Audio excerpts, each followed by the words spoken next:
kajian kita membahas kitab Ilmu Raja Syarah Safinatul Najah.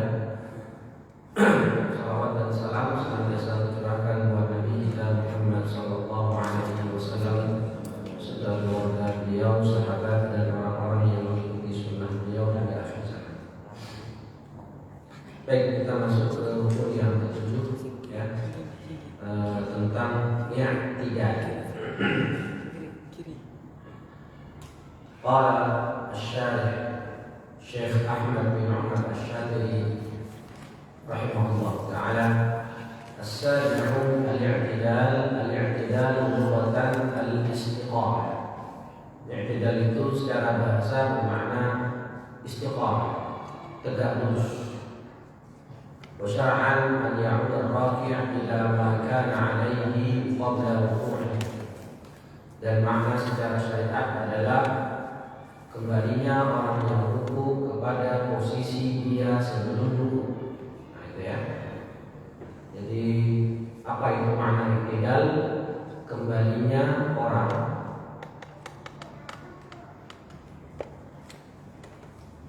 dari ruku kepada posisi sebelum ruku. Kalau dia sholatnya dalam keadaan berdiri, maka dia kembali berdiri. Kalau dia sholatnya dalam keadaan duduk, maka dia kembali posisi duduk. Wal ma'na anna as-sabi'a min arkanis shalah an ya'ud al-musalli ba'da ruku' ila ma kana 'alaihi qablahu. Dan maknanya adalah seorang yang sedang sholat kembali setelah ruku kepada posisi sebelum dia. Syarat i'tidal ada dua disebutkan di sini. Yang pertama, wa yashtaratu alla yaqsida bihi ghayrahu. Ketika dia i'tidal dari ruku itu kan dia mau i'tidal tuh. Nah, niatnya ketika bangkit dari ruku adalah untuk i'tidal. Kalau niatnya bukan untuk i'tidal, maka i'tidalnya tidak sah. Apa contohnya orang dari ruku ke i'tidal niatnya bukan i'tidal? Misalnya lagi ruku dia tahu-tahu ada ular. Lagi ruku di bawah atau ada lihat ada ular, dia kaget. Astagfirullahaladzim. Gini. Dari ruku dia berdiri. Kenapa berdiri? Kaget. Bukan karena i'tidal. Maka berdirinya itu tidak sah. Ulangi rukunya lagi, lalu baru i'tidal. Jadi harus diniatkan ketika dia sami Allahu liman hamidah, itu niat untuk i'tidal, bukan niat yang lain. Kemudian syarat yang kedua, wa alla yuqawwilahu 'ala dzikri al-masyru' fihi qadra al-Fatihah fa in qawwalahu 'amidan 'aliman batalat shalah. I'tidal itu tidak boleh dilama-lamain. Ya, ini pendapat resmi mazhab Syafi'i. Ketika i'tidal cukup hanya sekedar membaca zikir i'tidal. Apa zikir i'tidal? Zikir apa? Rabbana wa lakal hamd mil'us samawati wa mil'ul ardi wa mil'u ma syi'ta min syai'in ba'd. Atau ada yang cuma ngomong Rabbana wa lakal hamd. Ya. Jadi tidak boleh melama-lamakan i'tidal. Apa standar lamanya? Standar lamanya itu adalah membaca zikir plus membaca Al-Fatihah. Kalau membaca Al-Fatihah butuh 1 menit dan membaca zikir i'tidal butuh setengah menit, bisa. Berarti kalau lebih dari kadar tersebut, alias ketika i'tidal dia berdirinya 2 menit lebih, ini membatalkan sholat.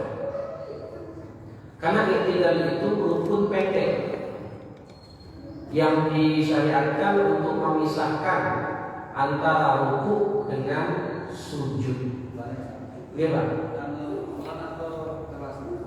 Apa ya Pak? bacanya zikir itu keras atau Oh, makmum. Ya, makmum maupun imam ya. Bacanya tidak keras tapi sir. Tapi sir di sini terdengar oleh yang baca imam. Jadi nggak boleh ya ketika bacaan sholat itu kamu dalam hati, baca lafaznya dalam hati.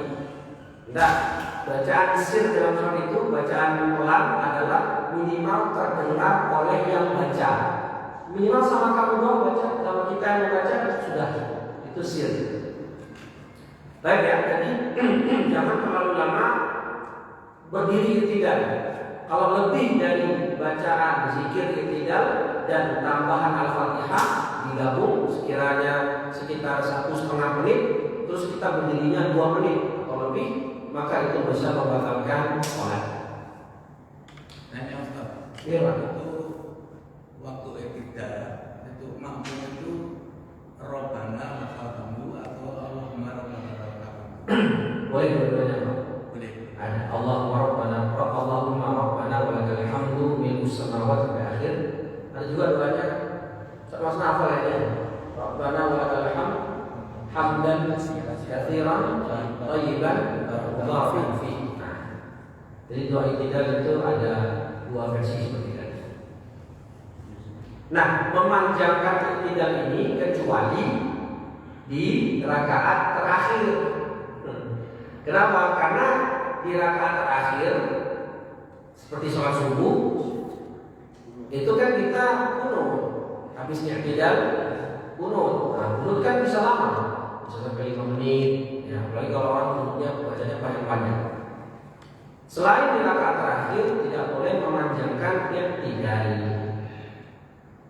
karena itu rukun pendek. Tapi ini pendapat resmi ya. Tapi lihat, kebanyakan dan banyak ulama Syafi'iyah waqtara katsirun qaumuhu tawilan wa 'alaihi fala yaqulu tatwil. Tapi ada pendapat ulama lain dan banyak dari kalangan Syafi'iyah, termasuk Imam An-Nawawi yang disebut Muhammad Muhadir Madhab, mengatakan iktidal itu boleh panjang, boleh lama-lama, boleh. Karena ada hadis dari Sahihain Bukhari Muslim yang mengatakan Nabi Muhammad itu ketika iktidal memperlama iktidal sampai-sampai orang mengira Nabi lupa kalau sedang iktidal. Jadi di sini ada dalil dalam hadis Sahih Bukhari Muslim, Nabi Muhammad pernah posisi iktidal dan memperlama iktidal beliau. Dan seakan-akan beliau seperti pikiran sahabat lupa kalau sedang posisi iktidal. Jadi di sini memang ada 2 pendapat. Kalau kita bicara pendapat resmi mazhab Syafi'i, jangan dipanjangkan karena akan membatalkan sholat. Tapi kita bicara ada pendapat di luar pendapat resmi, itu boleh dipanjangkan. Ketiga, rukun yang ke-8, tumaninah ketika iktidal, bihaitsu yanfasilu raf'uhu min ar-ruku' an hadhihi ila sujud. Ini sama kayak kita sampaikan kemarin, di setiap ruku', iktidal, kemudian sujud dan duduk di antara 2 sujud itu harus tumaninah. Berapa kemarin minimal tumaninah berapa? Berapa Mas? Dari sebelum Mas tadi. Berapa? Qadar sekali membaca tasbih. Itu minimal tumaninah. Yang mana akan jelas membedakan dari ketika kita iktidal dan ruku. Jadi ruku Allahu Akbar, sallallahu alaihi hamidah, baru sujud. Jadi enggak set ya. Jadi ditahan sejenak di setiap iktidal, ruku, sujud dan duduk antara 2 sujud. Hadza wadih, jelas. 9. Sujud 2 kali. Tidak ada rukun sholat yang dikerjakan dalam 1 rakaat itu berulang kecuali sujud. Ya benar? Ya kan? Dalam sholat fardu hanya sujud yang disyariatkan 2 kali. Ruku cuma sekali, iktidal cuma sekali. Ya, berdiri membaca Al-Fatihah juga cuma sekali. Tapi pas sujud 2 kali. Ulama memberikan hikmah. Kenapa? Karena sujud itu bentuk penghambaan yang paling maksimal dari seorang hamba, yang mana ketika sujud kita meletakkan jidat kita atau kepala kita ke lantai atau ke tempat sujud, yang mana kepala bagi manusia adalah anggota tubuh yang paling dimuliakan. Ya benar. Berarti kalau begini kepalanya orang marah. Kepala begini. Ada. Ya, karena kepala itu tubuh kita yang paling mulia. Dan ketika sujud, mohon maaf, pantat kita paling tinggi. Ya benar. Padahal itu adalah anggota tubuh yang kita anggap rendah kan gitu ya. Yang paling mulia kan ini jidat. Nah ketika sujud justru ini yang nempel ke tanah. Sedangkan mohon maaf, bokong itu naik lebih tinggi daripada jidat. Ini bentuk penghambaan yang luar biasa yang tidak akan pernah diketahui nikmatnya oleh orang-orang kafir. Orang kafir itu gak tahu nikmatnya sujud, gak tahu. Ngapain kok kamu sujud ke lantai? Kotor lagi. Misalkan sholat di tanah, misalnya pas Idul Fitri kan kita sholat di lapangan kan. Sujud itu habis bekas minjem apa. Tapi ketika sujud kita yang mana? Gak mungkin kita nggak sujud dalam sholat kan? Mau kamu nggak sujud dalam sholat? Gak mau, pasti harus sujud. Kalau nggak sujud biasa sholatnya gitu. Bahkan karena nanti keadaan seorang hamba yang paling dekat dengan Allah ketika sujud. Orang kafir itu nggak paham nikmatnya sujud, itu nggak paham. Ya. Orang beriman yang pertama kita ketika sujud menunjukkan betapa hinanya kita di hadapan Allah Azza wa Jalla. Oleh karena itu bisa diartikan sujud berapa kali? 2 kali setiap rakaat. Makna sujud itu kata ulama adalah menempelkan jidat. Itu makna sujud secara syar'i. Tapi syarat sah sujud harus menempelkan 7 anggota tubuh. Apa itu bagian? Saat sujud harus menempel 7. 2 tangan, jidat 3, 2 lutut,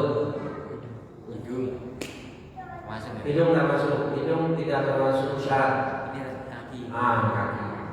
7 kan? 7.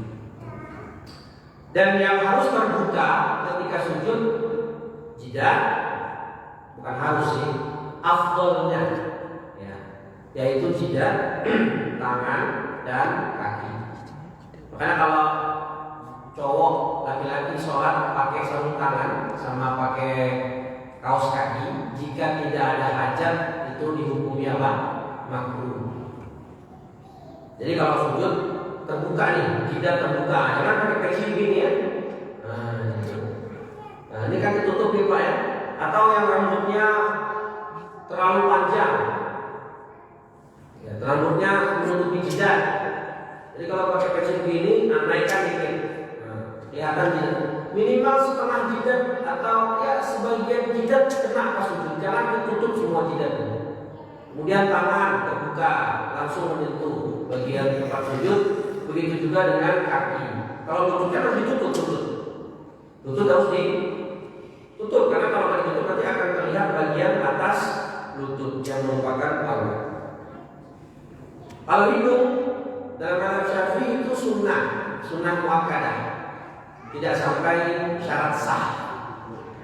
Ya, kecuali dalam mazhab Hambali itu syarat sah. Karena kalau ketika COVID kemarin kita sholat pakai masker itu tidak masalah. Kenapa? Karena seluruh anggota sujud semuanya lengkap mengenai tempat sujud. Wal makna anna sujud marrataini fi kulli raka'atin wa lisujud syurutun sakati. Ya, sujud itu 2 kali setiap rakaat dan akan ada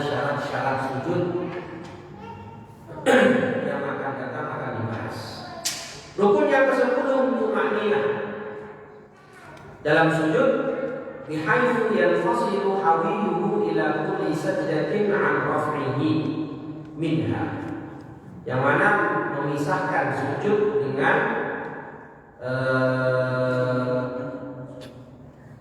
bihaitsu yanfasilu hawiluhu ila kulli sajdah, untuk memisahkan antara sujud yang pertama dengan sujud yang kedua. Jadi semuanya harus tumanina. Yang ke-11, duduk antara dua sujud, al-julusu baina sajdatain. Syaratnya ada dua. Syarat duduk antara dua sujud yang pertama, memang alla yaksida bi raf'i ghayruhu. Ketika dari sujud mau duduk, maka niatnya ketika bangkit dari sujud untuk duduk antara dua sujud, niatnya memang untuk duduk antara dua sujud. Sama kayak i'tidal tadi. Habis dari ruku mau i'tidal, memang kita ketika i'tidal niat untuk i'tidal, bukan karena yang lain. Yang kedua, tidak memanjangkan. Nah, jadi Mas, rukun sholat itu yang sifatnya perbuatan ada 6. Rukun sholat yang sifatnya fi'li ada 6. Berdiri, ruku, i'tidal, sujud, duduk antara dua sujud, dan duduk tasyahud akhir. 6. Dari 6 ini ada 2 rukun yang sifatnya rukun pendek. Satu i'tidal pendek, yang kedua adalah duduk antara dua sujud, ini juga rukun pendek. Yang mana tadi kita sebutkan sebagaimana i'tidal, kalau dia rukun pendek kita perpanjang itu bisa membatalkan sholat. Dan sudah kita sebutkan di i'tidal tadi ada pendapat banyak juga pendapat banyak ulama Syafi'iyah, termasuk Imam An-Nawawi sendiri mengatakan bahwa i'tidal itu boleh dipanjangkan karena ada hadis sahih dari Bukhari Muslim. Begitu juga dengan duduk di antara dua sujud itu juga boleh dipanjangkan. Ya, boleh dipanjangkan melebihi sekedar membaca zikir duduk antara dua sujud dan sekedar membaca Al-Fatihah. Coba Anwar dibaca zikir duduk antara dua sujud apa Anwar? Saat duduk antara dua sujud zikirnya apa? Rabbighfirli warhamni, maka Rabbighfirli warhamni wajburni warfa'ni wahdini wa'afini wa'fu anni. Nah, itu zikir yang dibaca saat duduk antara dua sujud plus Al-Fatihah. Nah, kira-kira berapa butuh waktu itu? Baca Al-Fatihah 1 menit, baca zikir setengah menit bisa.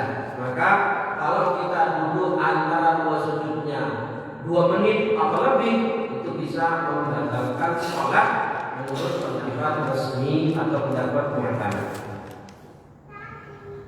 Yang ke-12 adalah tumanina ketika duduk antara dua sujud, bihaitsu yanfasilu raf'uhu min as-sujud al-ula min as-sajdati al-ula an hawihi ila tsaniyah, yang mana untuk memisahkan antara dia dari duduk antara dua sujud dan akan sujud kedua. Lihat, kata-kata tumanina itu hanya disebutkan di 4 rukun. Rukuk, i'tidal, sujud, duduk di antara dua sujud. Kenapa kok ketika berdiri, takbir berdiri itu tidak ada tumanina disebutkan? Kenapa? Sudah pernah saya tahu masalahnya? Loh, ketika kamu berdiri itu nggak ada kata lama waktu maknina fihi, nggak ada. Jadi tidak tumanina itu hanya disebut ketika rukuk kemudian tumanina, tidak tumanina, sujud tumanina, duduk atau sujud tumanina. Ketika berdiri nggak ada tumanina, nggak ada. Kenapa kok hanya di 4 rukun ini saja? Siapa yang bisa jawab? Coba, kenapa coba? Kenapa ketika berdiri pertama itu kita nggak disuruh tumanina? Kenapa? Tidak ada kata-kata wa tumanina tufi. Kenapa? Kenapa? Kenapa lama? Iya, karena ketika berdiri pasti sudah melebihi batas tumanina. Kenapa? Kita baca Al-Fatihah. Pasti kan? Kan tadi disebutkan tumanina itu kan minimalnya sekedar mengucapkan subhanallah. Dan ketika kita berdiri pasti tumanina sudah. Kenapa? Karena wajib baca Al-Fatihah. Lah, ketika ruku, sujud, iktidal dan sujud antara kedua dan sujud itu membaca zikirnya itu tidak diwajibkan. Jadi kamu ketika ruku gak wajib baca subhana rabbiyal azim. Ketika iktidal juga enggak wajib disuruh baca rabbana walakal hamd. Jadi zikir-zikir di 4 rukun tadi itu tidak termasuk rukun, tapi termasuk apa? Sunnah wa muakkadah, yang sunnah hayat kalau nanti kita bahas. Karena enggak wajib membaca zikir saat sholat, saat 4 gerakan tadi, maka kita harus tumanina. Karena kalau enggak dibaca apapun khawatir tidak tumanina. Tapi ya sungguh rugi kalau kita sholat tidak membaca zikir dalam sholat. Yang mana ketika ruku, iktidal dan seterusnya itu memang ada zikir dalam sholat. Yang ke-13, kita agak cepat ya. Saya harap selesai 20 malam ini. Tasyahud akhir, duduk membaca tasyahud. Kita bukan bicara tasyahud, tapi membaca tasyahud akhir. Dan tidak disebutkan dari tadi itu tasyahud awal. Tasyahud awal itu hukumnya sunnah muakkadah, yang kalau ditinggalkan tidak membatalkan sholat, tapi dianjurkan sujud sahwi.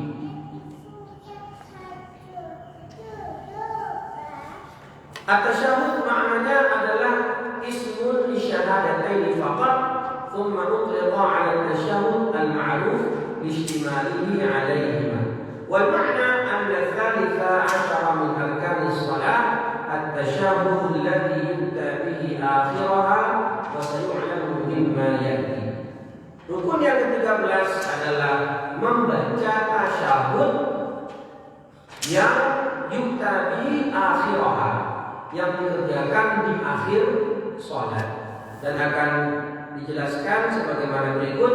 Syarat-syarat bacaan tasyahud harus pakai bahasa Arab. Hafal semua insyaallah ya. Bacanya. Berarti bacanya apa? At-tahiyatul Masna, at-tahiyatul mubarakatus. Ya. Bapak. At-tahiyatul mubarakatus. Kalau saya biasanya at-tahiyatulillah. Boleh. Yang at-tahiyatulillah itu riwayatnya Ibnu Mas'ud.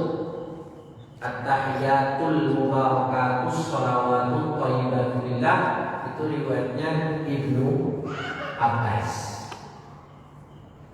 Tapi dalam kitab Umdatul Ahkam atau dalam kitab Taisirul Alam Syarah Umdatul Ahkam yang paling kuat riwayatnya itu at-tahiyatulillah, dan itu yang paling banyak digunakan oleh mayoritas sahabat.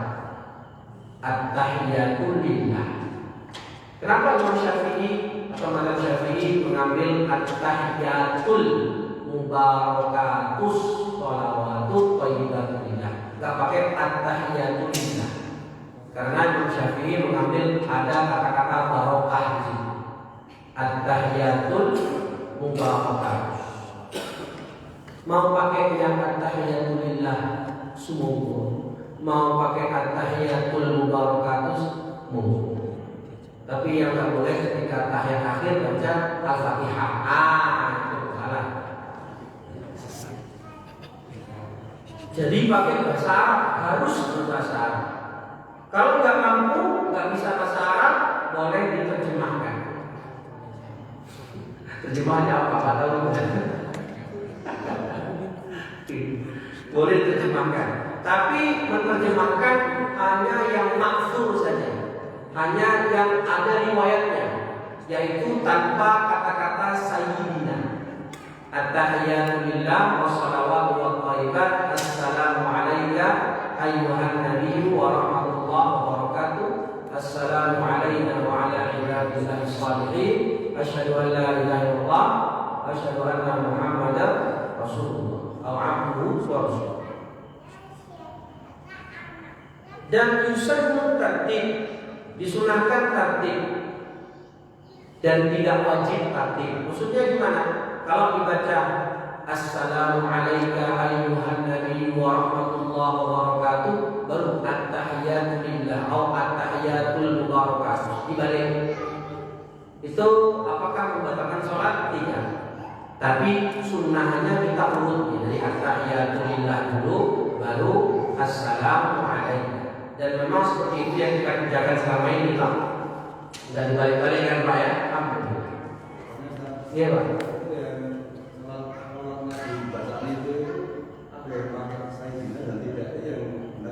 Ya itu nanti pas sholawat, Pak ya. Kita akan singgung nanti insyaallah. Jadi untuk urut itu tidak disyaratkan, tidak menjadi syarat sah tasyahud, tidak. Tapi disunahkan, kecuali kalau merubah makna, seperti asyhadu illallah la ilaha. Nah itu kan merubah makna, tidak boleh. Wa tabtulu bi shalah, dan bisa membatalkan sholat kalau dia tidak urut dan merusak makna. Amal muwala, kata Imam Muwala, itu berkesinambungan, tidak dijeda. At-tahiyatu lillah wassalawatu wathayyibat.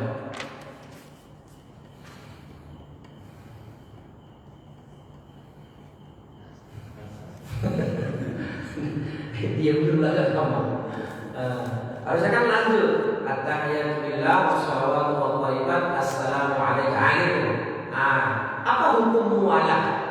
Hukum melanjutkan, mutaba'ah, tidak boleh dijeda. Itu mutaba'ah hukumnya wajib menurut Imam Romli dan sunnah menurut Imam Ibnu Hajar. Ya. Tapi alhamdulillah kita lakukan ini, kita begitu. Habis at-tahiyatu lillah wassalawatu wathayyibat, terus diam, pikirin. Oh iya, utang rumah ya. Kunci motor tadi di mana? Nah, kalau menurut pendapat Romli, kalau kamu tiba-tiba diam, nggak lanjut, itu batal kan? Ya, membatalkan sholat. Kenapa? Karena muwalah itu wajib menurut Imam Romli. Sedangkan menurut Ibnu Hajar itu sunnah. Wa tushtaratu fihi ay tasyahhud baqiyatu syurutil Fatihah, dan syarat-syarat tasyahud yang lain itu juga sama seperti syarat-syarat Al-Fatihah yang akan dibahas di kemudian hari. Nanti insyaallah. Walau ajaza anhu, kalau tidak hafal tasyahud, aw an sholati 'ala nabi ba'da, atau tidak hafal sholawat, lam yajib badal ruku'i dari al-iqas, maka tidak wajib menggantinya dengan zikir lain. Nah kemarin kita ketika Al-Fatihah, kalau nggak hafal Al-Fatihah gimana kemarin? Pertama apa? Menggantinya dengan zikir. Ya, kalau nggak bisa zikir, doa. Kalau nggak bisa semua, diam sekedar kira-kira membaca Al-Fatihah. Kalau cuma hafal sebagian, cuma 3 ayat kan dibaca, Terus ulang-ulang sampai sebanyak ayat Al-Fatihah 7 dan huruf Al-Fatihah berapa umurnya kan? 155 kalau dibaca Maliki Yaumiddin atau Maliki Yaumiddin 150. Nah, di sini kalau nggak bisa tasyahud, nggak hafal. Sholawat nggak hafal. Maka tidak boleh diganti dengan zikir lainnya. Menurut Imam Ibnu Qasim. Tapi pendapat yang lain, Romli mengatakan wajib menggantinya dengan zikir lain. Insya Allah ya, zikir sholat ini harus hafal, ya, harus hafal. Alhamdulillah yang sudah dari kecil Islam itu insya Allah sudah diajarkan di TPA bacaan zikir sholat. Rukun yang ke-14. Nah, di sini Pak kita bahas membaca Allahumma kan habis tasyahud kan kata ayatul barakatuh shalawatu thayyibatu lillah assalamu alayka ayyuhan nabi wa rahmatullahi wa barakatuh assalamu alayna wa ala ibadillahi shalihin asyhadu an la ilaha illallah wa asyhadu anna muhammadan rasulullah Allahumma shalli ala sayyidina Muhammad wa ala ali sayyidina Muhammad kama barakta ala sayyidina Ibrahim sampai innaka Hamidum Majid. Ada yang pakai sayyidina, ada yang enggak pakai sayyidina.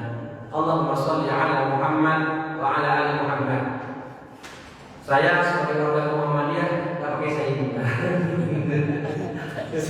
Karena kan diajarkan dari kecil gitu. Enggak pakai sayyidina. Karena memang alasannya ini alasan orang yang pakai sayyidina dalam kitab-kitab hadis itu lafaz bacaan sholawat dalam kitab-kitab hadis. Di semua kitab-kitab hadis lafaz sholawat nggak pakai sayyidina.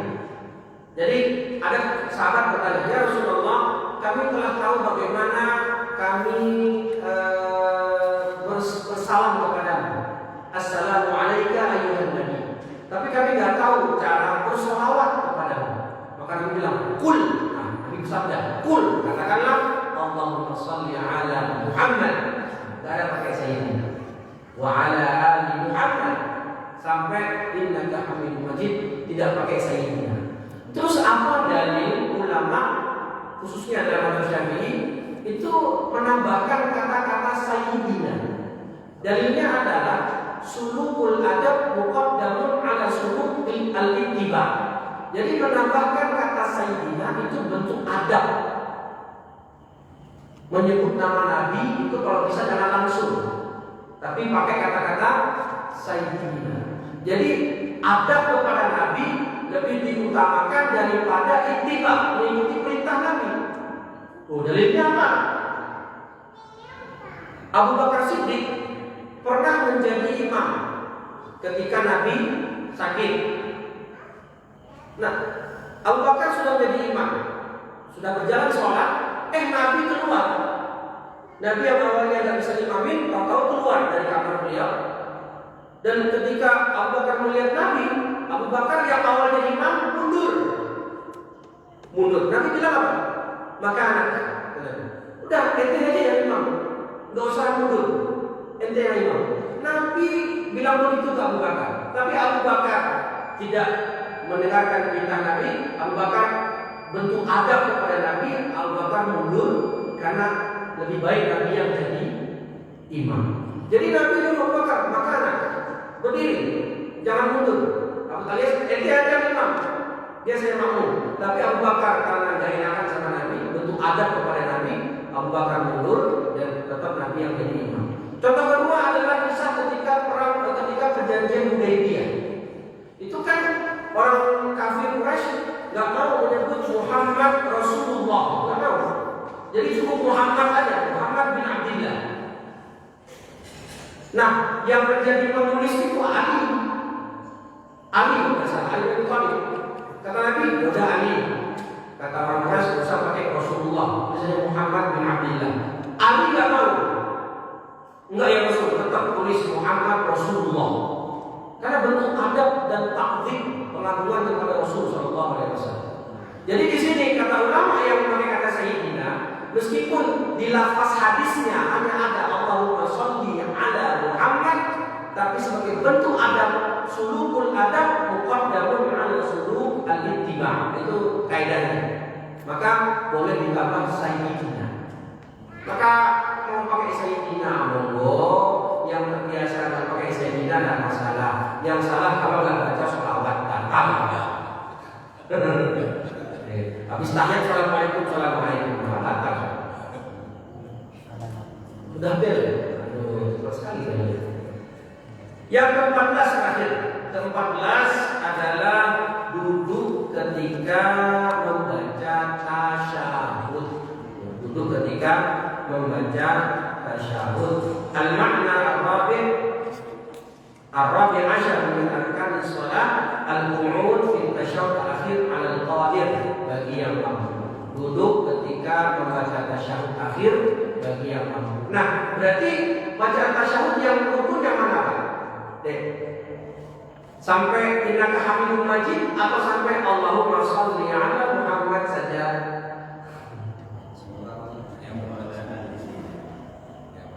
Kalau yang rukun Allahumma sholli ala Muhammad ditambah wa ala ali Muhammad, wa ala ali Muhammad.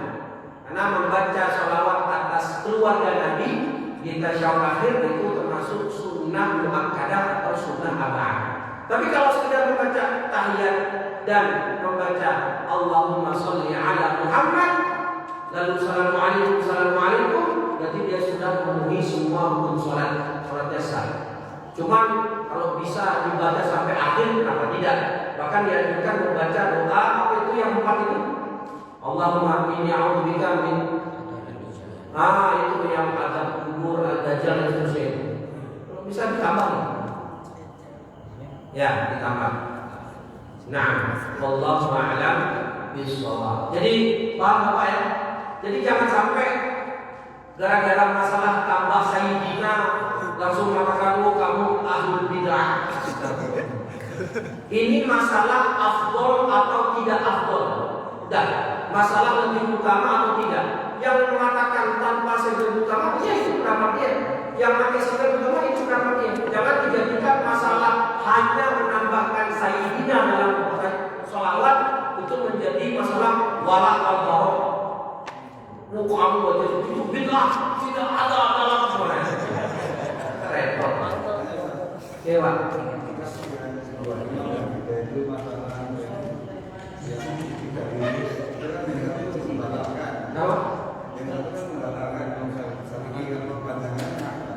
Yang mana? Memperlama iktidal. Ya.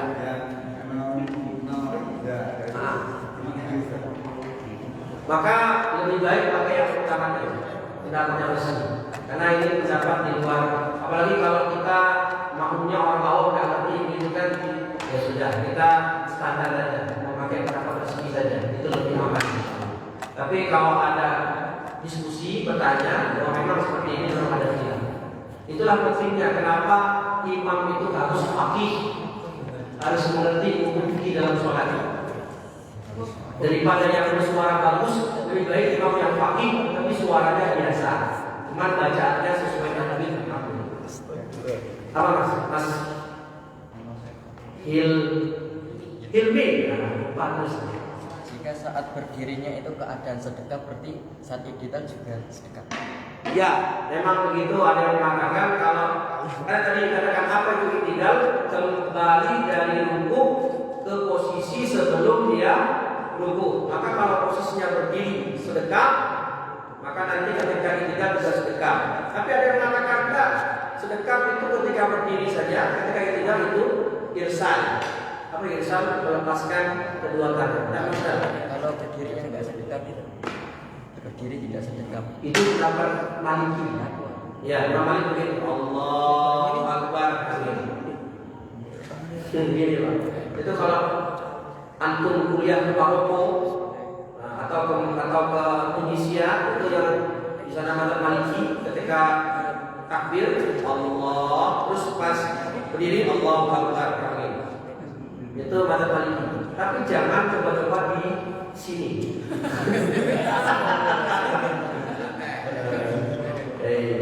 Imamnya sesat. Apa begini? Syiah. Paling ya, tapi kita karena Indonesia mazhab Syafi'i ya sedekat. Tapi ketika tidak sampai Allah dengan hamidah itu dia tidak boleh begini, boleh begini, boleh begini. Jangan salah. Begitu ya Mas Bilmi ya. Baik, kita cukupkan. Sudah bel dari tadi. Kita lanjutkan insyaallah akan kembali lanjutannya rukun yang ke-15 insyaallah. Subhanallahumma wa bihamdika asyhadu an la ilaha illa anta astaghfiruka wa atubu ilaik. Wassalamu alaikum warahmatullahi